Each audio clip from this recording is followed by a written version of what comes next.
Hey everybody, this is Jim at SP500chart.com. This is a little different than what I normally do because it just turned 2:30 here on the East Coast on April 22nd, 2014.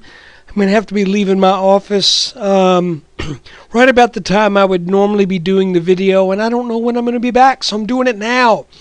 But before we take a look, I just need to remind you, as always, that the website and this video are for educational purposes only. Nothing stated at the site or in the video is intended to be used as investment advice. I can draw lines on charts, but you have to draw your own conclusions from your own research and make investment decisions that are suitable for your personal financial situation. I am not a licensed financial professional. I'm just a guy who draws lines on charts. So let's take a look. Well, as you can see, with and this is according to the BATS exchange, your numbers may be off by a few hundredths or so, or slightly before or after what this chart is doing.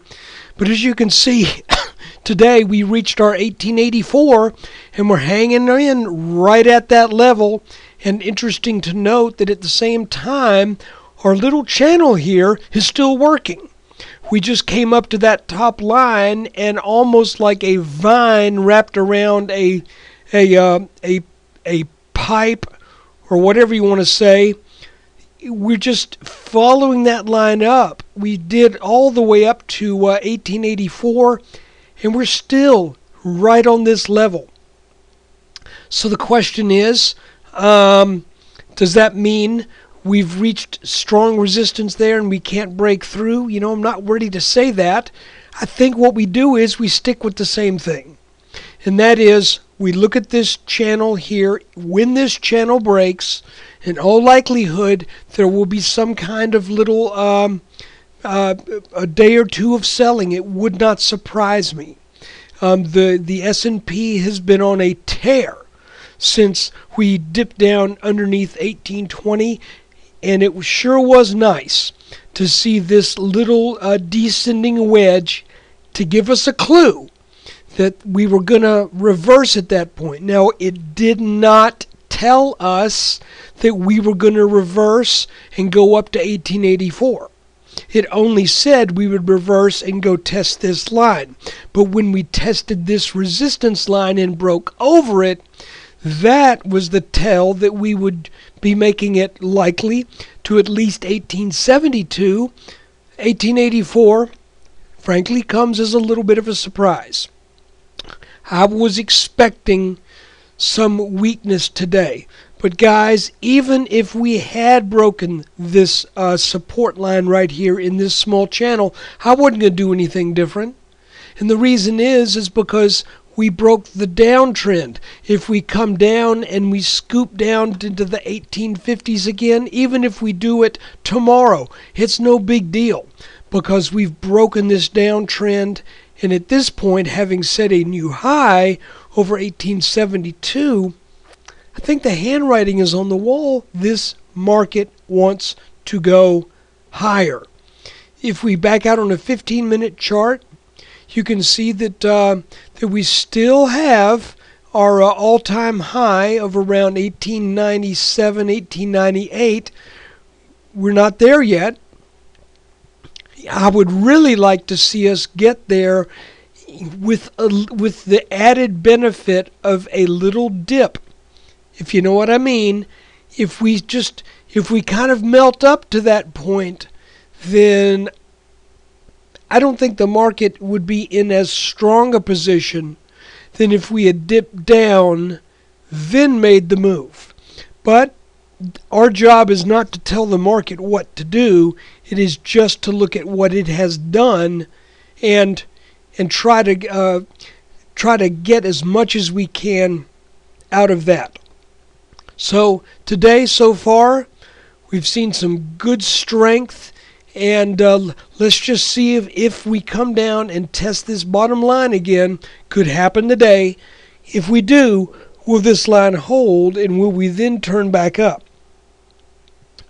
Even if it breaks, as long as 1840, 1850 holds, then I think we are now in that leg. Well, I take it back. 1840, 1850, we could come back down to this line here. We could back test this. but I'm thinking 1840 to 1850 should be pretty darn good support. Finally, I just want to say one more thing. I mentioned over the weekend that I was looking for we looked at the NASDAQ, and I mentioned that I thought that the biotech industry had really been weighing heavy on the NASDAQ. Just let's take a quick look at IBB and see how things have been going on with the biotechs. Here's the NASDAQ Biotechnology Index Fund. You can see that it was in a clear descending channel since the beginning of March, showed a little sign of capitulation back on the 15th, then firmed up. We have a small inverted head and shoulders pattern that has a target of about 245 in this index. We are currently in IBB, we are currently encountering some resistance at the last peak that was in place before the last leg down that was about 4 days long.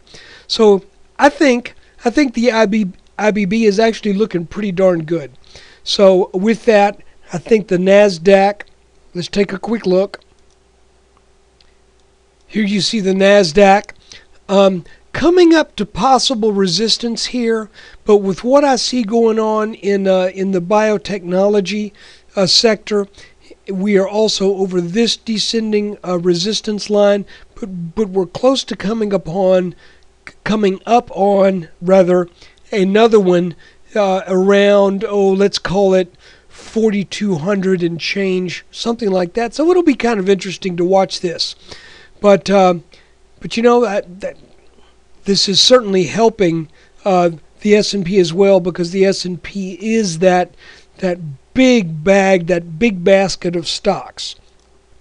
So there's the chart that we really follow. You can see since we ducked away to take a look at the IBB and the NASDAQ, we're now back over that right at that 1884 mark again, with apparently wanting to put a little pressure on this line.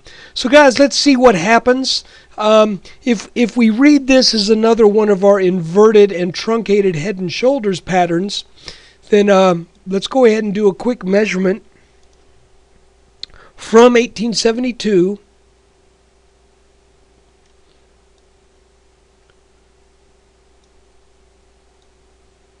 about 1932, if that's what this is going to act as.